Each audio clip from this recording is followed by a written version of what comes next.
আপনি ওই কথাটা নিশ্চয়ই শুনেছেন, যখন ভগবান একটা দরজা বন্ধ করেন তখন অন্যদিকে অনেক দরজা খুলে দেন।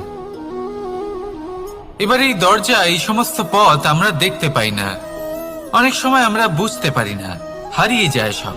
কখনো কখনো মনে হয় যে এই কথাটাই মিথ্যে, কিন্তু আসলে তা তো নয়। তাহলে হারিয়ে যায় কেন?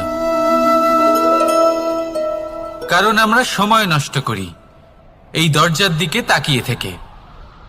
ভাবি এই বুঝি দরজা খুলবে, এবার দরজা খুলবে। অপেক্ষা করতে করতে আমরা অনেক সময় নষ্ট করে ফেলি। এত সময় নষ্ট করি যে আমরা দেখতে পাই না, খুঁজে পাই না সেই সমস্ত দরজা আর পথ যা আমাদের জন্য খোলা রয়েছে। যদি খুঁজেই না পাই তাহলে তা ব্যবহার করব কি করে? মনে রাখুন, ভগবান সবসময় আমাদের সাথে রয়েছেন, আমাদের সাহায্য করছেন। এই পথ সব সময় আছে, সর্বত্র আছে। দরকার রয়েছে শুধুমাত্র দৃষ্টির, দৃষ্টিভঙ্গি এবং ভাবনার। এই দৃষ্টিকে বিস্তৃত করুন, এই দৃষ্টিভঙ্গিকে ধনাত্মক করে তুলুন, আর এই ভাবনা, এর সীমা একটু বাড়িয়ে তুলুন। তারপর দেখবেন সব খুঁজে পাবেন। আসলে কি, এই যে ঈশ্বর, এই যে পরমাত্মা, তা আমাদের সাথে রয়েছে, আমাদের মনের মধ্যে রয়েছে। যিনি তাকে মন থেকে চাইবেন তিনি তাকে মনের মধ্যে অবশ্যই খুঁজে পাবেন। যদি উনি মন থেকে চান পথ খুঁজে পেতে, তাহলে তিনি অবশ্যই পথ খুঁজে পাবেন।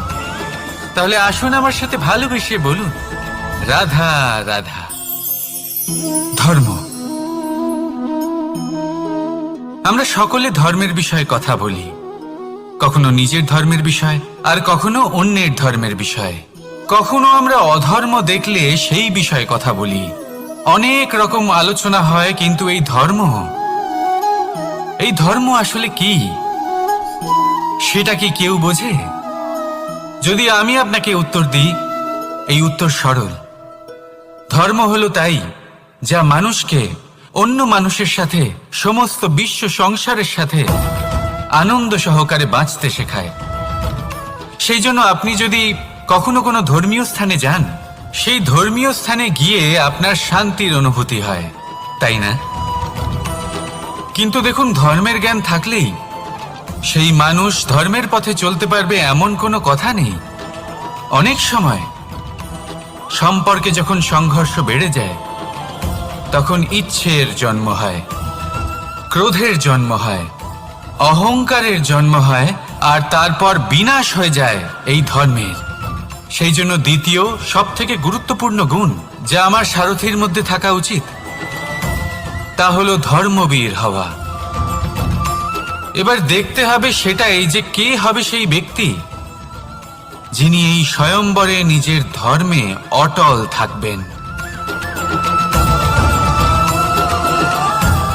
কারণ সেই ব্যক্তি এই সংসার থেকে সরে এসে ধর্মের পুনঃস্থাপনের এই মহাকার্যে আমার সারথি হতে পারবেন। তাহলে আসুন আমার সাথে ভালোবেসে বলুন, রাধা রাধা। কর্ম, ধর্ম, জ্ঞান, এই 3 স্তরে অনেক মানুষ পৌঁছতে পারেন। অনেকে এই পরীক্ষা দিয়ে তাতে উত্তীর্ণ হয়ে যেতে পারেন, কিন্তু শিখরে পৌঁছে শাসন তিনিই করতে পারেন যার কাছে এই চতুর্থ গুণটিও থাকে, সমর্পণ। অত্যন্ত গুরুত্বপূর্ণ একটা গুণ এটা। এই সমর্পণ আসলে অত্যন্ত গুরুত্বপূর্ণ। পূর্ণ সমর্পণ দরকার নিজের লক্ষ্যের প্রতি, সমর্পণ নিজের কর্তব্যের প্রতি, সমর্পণ নিজের আত্মার থেকে নির্গত স্বরের প্রতি, সমর্পণ নিজের রথির প্রতি, অর্থাৎ আমার প্রতি। এবার এই পরীক্ষায় অত্যন্ত কঠিন এক বাঁক আসতে চলেছে, যেখানে সারথীকে সমর্পণের নিরিখে পরীক্ষা করা হবে, আর তাতে উত্তীর্ণ হওয়ার পরেই তার হাতে ধর্ম স্থাপনের রথের রাশ তুলে দেওয়া হবে। দেখা যাক কি হয়। ততক্ষণ আপনি প্রসন্ন থাকুন আর আমার সাথে ভালোবেসে বলুন রাধা রাধা। যখন একজন ভক্ত এবং তার ভগবান এক আকার ধারণ করেন, যখন একজন ভক্ত নিজের ভগবানের প্রতি, নিজের জীবনের লক্ষ্যের প্রতি সম্পূর্ণরূপে সমর্পিত হয়ে যান, তখন জন্মগ্রহণ করে ভক্তি। আর তখন সংসারের সমস্ত আশা তিনি ত্যাগ করতে পারেন। সমস্ত আশা শেষ হতে পারে, কিন্তু মানুষের সঙ্গ ভক্তি কখনো ত্যাগ করে না। যখন ভক্ত ও ভগবান এক আকার ধারণ করেন, এক হয়ে যান, তখন রথী এবং সারথীর মধ্যে কোনো পার্থক্য থাকে না। তারাও এক হয়ে যান। একটাই ব্যক্তিত্ব, একটাই অস্তিত্ব। আর সেই জন্যই কখনো কখনো রথীর আদেশ ছাড়াই সারথী রথ চালিয়ে দেন, আবার কখনো সারথীর পরামর্শ ছাড়াই রথী আক্রমণ করে ফেলেন। এ তো শুধুমাত্র আরও একটা গুণ সেই সারথীর মধ্যে, যিনি ধর্ম স্থাপনার মহান কাজে আমার সারথী হতে চলেছেন। তাহলে আসুন আমার সাথে ভালোবেসে বলুন রাধা রাধা। ভাগ করে নেওয়া বা বন্টন করা প্রত্যেক মানুষের জীবনে অবশ্যই হয়ে থাকে, আর অনেক সময় এটা জীবনে অতি আবশ্যক হয়ে পড়ে। কিন্তু ভাগ করার মনোকামনা তার থেকেও বেশি গুরুত্বপূর্ণ হলো যে কোন ঘটনার আধারে এই বাটোয়ারা হলো। অনেক সময় এই বাটোয়ারা হলো শান্তির প্রতীক, আবার অনেক সময় এই বাটোয়ারা বিপ্লব ঘটাতে পারে, এমন এক বিপ্লব যা মহাযুদ্ধ ঘটিয়ে দিতে পারে। দেখুন, বাটোয়ারা সম্পত্তির হোক বা হোক ভিক্ষার, শিক্ষা কিন্তু একটাই। জীবনে অনেক সময় বাটোয়ারা দরকার হতে পারে, কিন্তু যতদূর সম্ভব তা এড়িয়ে চলুন, একসাথে মিলে এগিয়ে চলুন। কারণ দেখুন, এই যে বাটোয়ারা ভাগ করে দেয়, আর সেখানেই একতা আপনাকে অগ্রসর করে। তাহলে আপনিও এটাই করুন, একসাথে মিলে সামনে এগোন আর আমার সাথে ভালোবেসে বলুন রাধা রাধা। কখনো ভেবে দেখেছেন মানুষকেই এই সংসারে সর্বশ্রেষ্ঠ প্রাণী কেন বলা হয়? অন্য কোনো প্রাণীকে কেন নয়? শুধু কি এই জন্যই আমরা চিন্তা করতে পারি, আমাদের কাছে তীক্ষ্ণ বুদ্ধি রয়েছে, কোনো কিছু আবিষ্কার করতে পারি, সেই কারণেই? তা তো অন্য কোনো প্রাণীর কাছেও থাকতে পারে। এমন কিছু পশুও রয়েছে যাদের কাছে তীক্ষ্ণ বুদ্ধি আছে। তাহলে মানুষ কেন? কারণ মানুষের কাছে এমন কিছু রয়েছে যা অন্য প্রাণীর কাছে নেই। মানবতা। মানবতা যা সর্বপ্রথম এগিয়ে যেতে চাইলেও যদি পথে কেউ ধাক্কা খেয়ে পড়ে যায়, তাকে আগলে রাখতেও জানে। মনে রাখবেন, আপনার সব থেকে বড় পরিচয় আপনার নাম, আপনার সম্পত্তি বা আপনার ধর্ম নয়। আপনার সব থেকে বড় পরিচয় হলো আপনার মানবতা। তাহলে সময় এলে পরে নিজের মানবতার পরিচয় দিন। অন্য মানুষকে সাহায্য করুন, অন্য প্রাণীকে সাহায্য করুন। একা একা পথ চলা হলো পশুদের প্রবৃত্তি। মানুষ হলেন তিনি যিনি অন্যের জন্য প্রাণও দিতে পারেন। মানুষ হলেন তিনি যিনি অন্য মানুষের প্রাণ বাঁচান। সেই মানবতাকে জাগিয়ে তুলুন আর এই জীবন বাঁচতে শুরু করুন। আর হ্যাঁ, আমার সাথে ভালোবেসে বলুন রাধা রাধা। এই সংসারে মাতা পিতা তার সন্তানকে সব থেকে বড় উপহার কি দিতে পারেন? বৈভব, সুযোগ সুবিধা, বাড়ি, নাকি আশেপাশের পরিবেশ?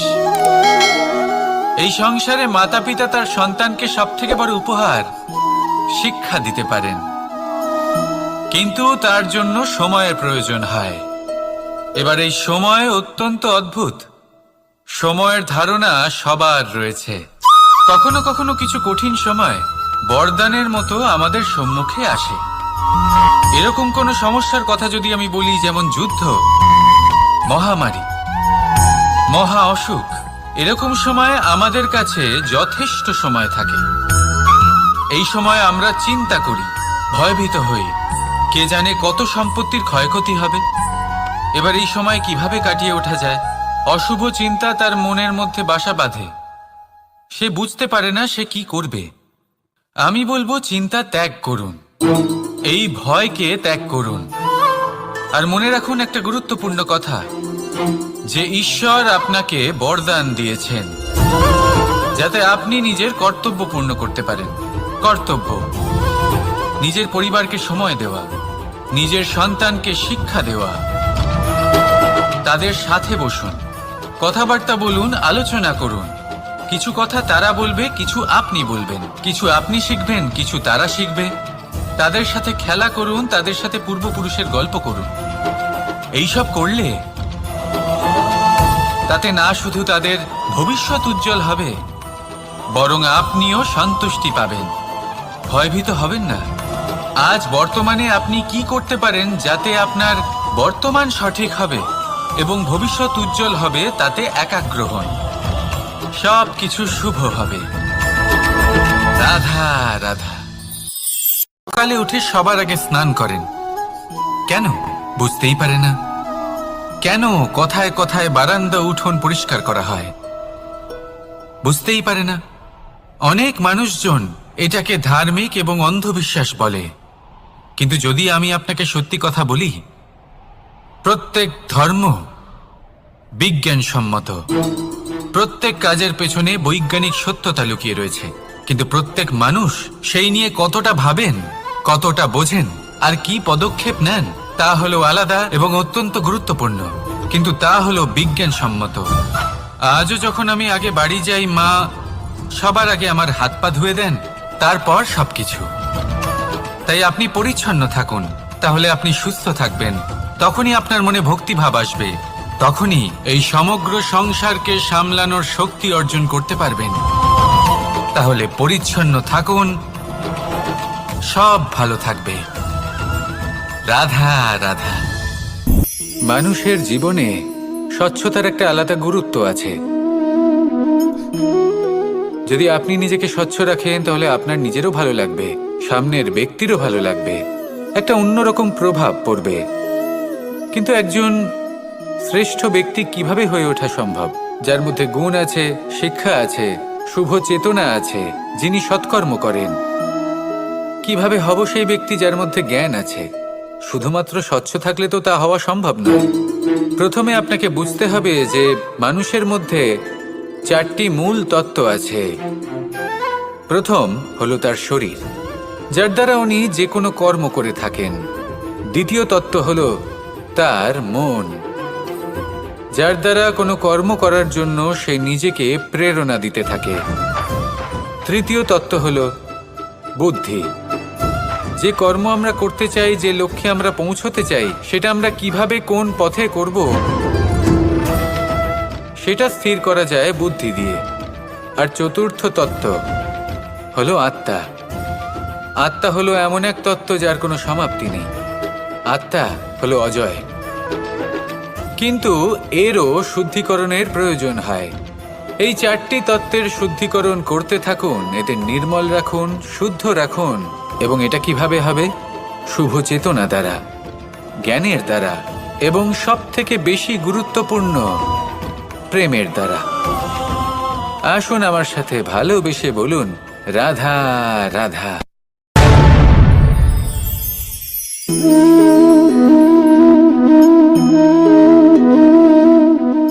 জল এই সংসারের সমস্ত প্রধান তত্ত্বের মধ্যে একটি। এই জল যে কোনো জ্বালা দূর করে, আগুনকে নিভিয়ে দেওয়ার ক্ষমতা রাখে, অবিরল অবিচল ভাবে প্রবাহিত হতে পারে, একে কেউ বাধা দিতে পারে না।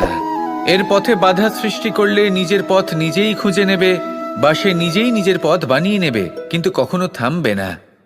এই জল হলো মহান, আর এর একটা মহান গুণ আছে, এর নিজস্ব কোনো রং নেই। কিন্তু যখন মেঘ থেকে বৃষ্টিরূপে পৃথিবীতে ঝরে পড়ে, তখন সমস্ত সংসারকে রঙিন করে তোলে। যেখানে খরা হয়েছে সেখানে শ্যামল করে তোলে, যে স্থান শ্যামল সেখানে ভিন্ন ভিন্ন প্রকারের পুষ্প ফুটিয়ে তোলে। এই জল, এই জলের মতন আমাদের হতে হবে। ওর যেমন কোনো রং নেই, আমাদেরও যেন কোনো অহংকার না থাকে। শুধু কর্মের এই ধারাতে বইতে থাকুন, এই সংসারের মঙ্গল করতে থাকুন, শ্রেষ্ঠ কর্ম করতে থাকুন। এই সংসারকে এটা বলার কোনো প্রয়োজন নেই যে আপনি কে। আপনি যদি কর্ম করতে থাকেন তাহলে এই সংসার নিজে থেকেই আপনার মূল্য জানতে পারবে, আর তখন এই মন প্রসন্ন হয়ে বলবে রাধা রাধা। একদিকে হলো আঙুর আর অন্যদিকে কিশমিশ। দেখতে গেলে এই দুটোই সবারই খুব প্রিয়, শিশু হোক, যুবক হোক বা কোনো বৃদ্ধ ব্যক্তিই হোক না কেন। আর দেখতে গেলে এই কিশমিশ এটা আঙুর থেকেই আসে, তারই অন্য একটি রূপ। কিন্তু কখনো হাটে যান আর গিয়ে জিজ্ঞেস করুন যে এই কিশমিশ আর আঙুর এই দুইয়ের মধ্যে অধিক মূল্য কার। আপনিও নিশ্চয়ই জানবেন যে কিশমিশের মূল্য আঙুরের থেকে অনেক গুণ বেশি। এবার এরকম কেন হয়? এর পেছনে কি কারণ থাকতে পারে? একদিকে হলো সেই আঙুর যা টাটকা অবস্থায় গাছ থেকে পেড়ে খাওয়া যায়, আর অন্যদিকে হলো কিশমিশ যাকে মাসের পর মাস রোদে ফেলে রাখা হয়। একদিকে আঙুর যা কিনা অত্যন্ত রসালো, আর কিশমিশে কোনো রসই নেই। একটি হলো অত্যন্ত কোমল এবং সুন্দর, অন্যটি অমসৃণ এবং তাতে বিন্দুমাত্র সৌন্দর্য নেই, তাও তার মূল্য বেশি। এইসব কেন হয়? এই কারণেই হয় কারণ সেই আঙুর অনেক মাস পর্যন্ত রোদ সহ্য করে থাকে, কষ্ট সহ্য করে থাকে, তবেই সেই আঙুর কিশমিশে পরিণত হয়। এবার জীবনের কড়া রোদ যাকে সহ্য করতে হয় তার সাথেও এটাই হয়ে থাকে, তারও মূল্য আপনা থেকেই বৃদ্ধি পায়। আপনার জীবনে আপনার গুণ, আপনার প্রতিভা তা অত্যন্ত গুরুত্বপূর্ণ। কিন্তু যখন আপনি অভিজ্ঞতা লাভ করেন তখনই সেই অভিজ্ঞতা আপনার গুণ এবং প্রতিভাকে আরও অনেক বেশি শ্রেষ্ঠ করে তোলে। তাই জীবনের কঠোর রোদের মধ্যেও দাঁড়িয়ে থাকাটা শিখে নিন, সাহসের সাথে কঠিন পরিস্থিতির সম্মুখীন হওয়াটা শিখে নিন। ঠিক এইভাবেই অভিজ্ঞতা লাভ করতে হয়, আর এই অভিজ্ঞতা আপনার মূল্য বৃদ্ধি করতেই থাকবে, করতেই থাকবে। আর তখন এই মন প্রসন্ন হয়ে বলবে রাধা রাধা। জীবনে আমরা সবাই, এই সংসারে প্রত্যেকেই শুধুমাত্র ওপরে উঠতে চায়, এমন কেউ নেই যে নিচে পড়তে চায়। কিন্তু আপনাকে যদি সত্যের সাথে পরিচয় করাই তাহলে নিচে পড়া অত্যন্ত আবশ্যক। যখন আপনি নিচে পড়েন তখন সর্বপ্রথম আপনার মনে পড়ে ওপরে যখন ছিলেন সেই স্থান, সেই সময় এবং তার গুরুত্ব কি ছিল। তার থেকেও বড় শিক্ষা, আপনার যখন পতন ঘটে তখন আপনি বুঝতে পারেন আপনার আপন কে আর আপনার পর কে। কে আপনার শুভাকাঙ্ক্ষী আর তারা কে যারা আপনাকে ঈর্ষা করেন, আপনাকে ঘৃণা করেন। দেখুন, যখন আপনার পতন ঘটে সেই সময় যিনি হাত বাড়াবেন আপনাকে সাহায্য করার জন্য উনিই আপনার আপনজন। আর যখন আপনার পতন ঘটে তখন শান্ত হয়ে দেখবেন যে আপনাকে দেখে হাসছে সেই আপনার পর। আর এই আপনজন আর পরের জ্ঞান তখনই হবে যখন আপনার পতন ঘটবে, তখন নয় যখন আপনি উন্নতি করছেন। সেই কারণে পতনকে কখনো ভয় পাবেন না, এটা আপনাকে জীবনের খুব বড় এক শিক্ষা দিয়ে যায়। রাধা রাধা। ব্যক্তি কখন সফল হয়, কখন অসফল, কখন ক্ষতি হয়, কখন লাভ, কখন জয় হয়, কখন পরাজয়, এসব কিসের উপরে নির্ভরশীল? বেশিরভাগ লোকেই বলবেন পরিস্থিতির ওপর, আর সেটা ঠিকও।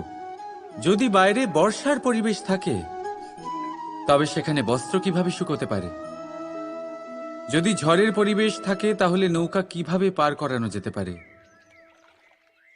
কিন্তু যদি আমি আপনাকে আসল সত্যি বলি, তাহলে অসফলতার কারণ পরিস্থিতি নয়, সেই পরিস্থিতিকে স্বীকার করে নেওয়া। প্রত্যেকের জীবনে এরকম সময়ে অবশ্যই আসে যখন আমরা চাইলেও পরিস্থিতিকে পাল্টাতে পারি না।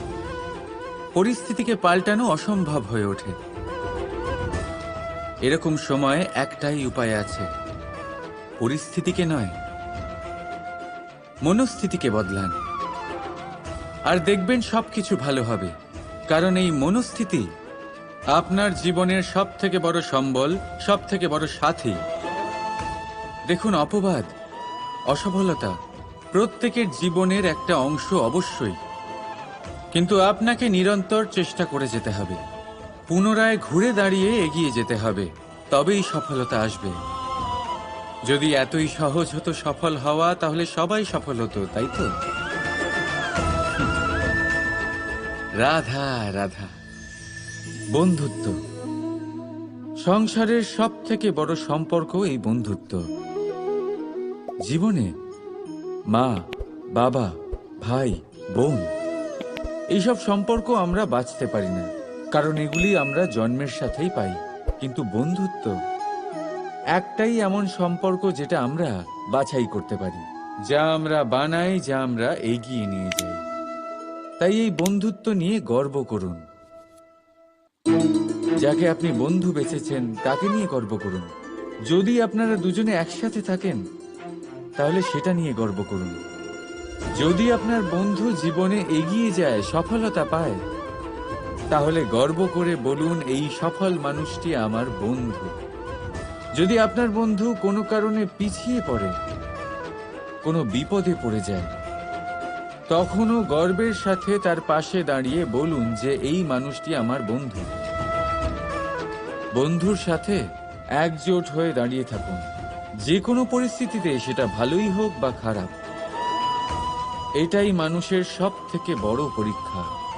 আর যে এই পরীক্ষায় উত্তীর্ণ হবে, বুঝে নেবেন তার জীবনে কোনো বিপদ আসতেই পারবে না, তারও না, তার বন্ধুর জীবনেও না।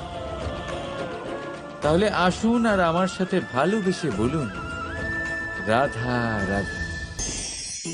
আমরা সকলে পরিশ্রম করি আর তার ফলও আমরা ভোগ করি, কিন্তু অনেক সময় এরকম হয় যে পরিশ্রম আমরা করি কিন্তু বাহবা অন্য কেউ পেয়ে যায় বা অন্য কেউ নিয়ে যায়। এবার এই সময় আমরা নিরাশ হয়ে পড়ি, হতাশ হয়ে পড়ি, তারপর কাজে আমাদের একটুও মন বসে না। আমরা আমাদের পূর্ণ যোগদান করা বন্ধই করে দিই। চিন্তা করতে থাকি যে পুনরায় যদি এরকম পরিশ্রম করি আর পুনরায় সেই পরিশ্রমের বাহবা অন্য কেউ নিয়ে যায়, তাহলে সেই পরিশ্রম করেই বা কি লাভ? আর তার পরিণাম, এই সংসার আপনাকে নিকৃষ্ট মনে করতে শুরু করে। এবার আপনি জিজ্ঞেস করবেন, এরকম সময় কি করা উচিত? আপনাকে একটা কথা বলে রাখি, যে যদি আপনি এই নিয়ে চিন্তাই না করেন যে আপনার পরিশ্রমের বাহবা অন্য কেউ পেয়ে যাবে, তাহলে আপনি এই সংসারে মহান থেকে মহানতর কাজ করতে পারবেন, প্রত্যেকবার নিজের থেকে ওপরে যেতে পারবেন। আর এই সিঁড়ি অনেক লম্বা। তাই মনে রাখবেন, যখন কোনো বাগানে ফুল ফোটে, তাহলে লোকে মালিকে বাহবা দেয়, কিন্তু যখন সুগন্ধ বেরোয় তখন লোকে মালিকে নয়, সেই ফুলকে মনে রাখে। সেই জন্য নির্বিকার হয়ে চেষ্টা করতে থাকুন, পরিশ্রম করতে থাকুন, আপনি বাহবা অবশ্যই পাবেন। যদিও বা আপনাকে বাহবা দিতে লোকে ভুলে যায়, এই প্রকৃতি কখনো ভুলবে না। রাধা রাধা। দেখতে গেলে এই সংসার বড়ই সুন্দর, কিন্তু আসল সত্যি এটাই যে সংসারে সবকিছু নশ্বর। যেটা কাল ছিল তা আজ নেই, যা আজ আছে তা কাল ছিল না, আর যা আজ আছে তা কালও থাকবে না। প্রত্যেক মানুষকেই যথাসময়ে কালের কাছে মাথা নত করতে হয়। এই রূপের বিনাশ করে বার্ধক্য, প্রাণের বিনাশ করে মৃত্যু, আলস্য, ঈর্ষা ধর্মের বিনাশ করে, আর ক্রোধ বিনাশ করে সম্পর্কের। কিন্তু এরকম একটা অনুভূতি আছে যা একাই সমস্ত গুণ বিনাশ করতে সক্ষম হয়, আর সেটা হলো অহংকার। তাই জ্ঞানকে নিজের কাছে আসতে দিন, কিন্তু অহংকারকে কখনোই নয়। কারণ যদি এই অহংকার আপনার কাছে চলে আসে, তাহলে জীবনে যা কিছু আপনি অর্জন করেছেন, তা সে গুণ হোক বা হোক ধন, সে বন্ধু হোক বা হোক আনন্দ, সবকিছু শেষ হয়ে যাবে। রাধা রাধা। এই পাথর দেখতে পাচ্ছেন আপনি? কত গোল, কতটা চকচকে। বাচ্চাদের অনেক সময় এটা নিয়ে খেলতে ভালো লাগে, আর কেনই বা লাগবে না? কতটা সুন্দর আর মসৃণ এটা। কিন্তু আপনি কি কখনো ভেবে দেখেছেন এই পাথর আগে কি ছিল? কোনো বিশাল আকার পর্বত, কোনো বিশাল আকার পাথরের একটা বড় ভেঙে যাওয়া অংশ বিশেষ, যেটা কোনোভাবে নদীতে পড়ে নদীর ধারার সাথে বইতে থাকলো। মাটির সাথে ঘর্ষণ হলো, বালির কণার সাথে ঘর্ষণ হতে থাকলো, আর তারপর ধীরে ধীরে এই আকার পেল। এবার আমরাও এই পাথরের মতোই। তাই মনে রাখবেন, আপনার ব্যক্তিত্ব, আপনার এই স্বরূপ ঈশ্বরের দেওয়া কখনোই নয়। হ্যাঁ, প্রকৃতি অবশ্যই আপনাকে জন্ম দিয়েছেন, কিন্তু আপনি নিজে নিজের ব্যক্তিত্বের রচয়িতা। আর আপনি তা রচনা করেন কঠিন পরিস্থিতির মুখোমুখি হয়ে, সংকটের ধারা পার করে। তাই আপনিও এই পাথরের মতো নিরন্তর চেষ্টা করতে থাকুন, নিজের অস্তিত্ব বজায় রাখুন, এই অস্তিত্বকে মহান করতে থাকুন, আর আমার সাথে ভালোবেসে বলুন, রাধা রাধা। বর্ষাকালে যখন ভয়ানক বৃষ্টি হয়, তীব্র গতিতে যখন হাওয়া চলে, তখন আপনি নিশ্চয়ই দেখেছেন যে পাখিরা, যাদের বাসা মাঝে মাঝে ভেঙে পড়ে, নষ্ট হয়ে যায়। কিন্তু আপনি কি কখনো সেই পাখিদের বিলাপ করতে দেখেছেন? কখনো নয়। যখনই সেই বৃষ্টি থেমে যায়, তারা আবার একটু একটু করে খড়কুটো জোগাড় করে তাদের বাসা বানিয়ে ফেলে। নিজের সংসার সেই রকমই বানিয়ে দেয় যেমন আগে ছিল। এমন কেন? কারণ এই ঝড়ের তাণ্ডবের সাথে সেই পাখিদের কোনো বোঝাপড়া করারই নেই। তারা শুধু সেটাই করতে থাকে যেটা তাদের হাতে আছে, আর এটাই হলো সুখী জীবনের মূল মন্ত্র। যেটা আপনার হাতে নেই, তা নিয়ে বিলাপ করে আপনার কোনো লাভ হবে না। মনোসংযোগ তাতেই করুন যা আপনার হাতে রয়েছে। যা বদলে গেছে তাকে আপনি আবার বদলাতে পারবেন না, কিন্তু যা আপনি বদলাতে পারবেন তাতে মনোসংযোগ করুন। এই জীবনে একটু ধনাত্মক হয়ে উঠুন, দেখবেন সব শুভ হবে। রাধা রাধা।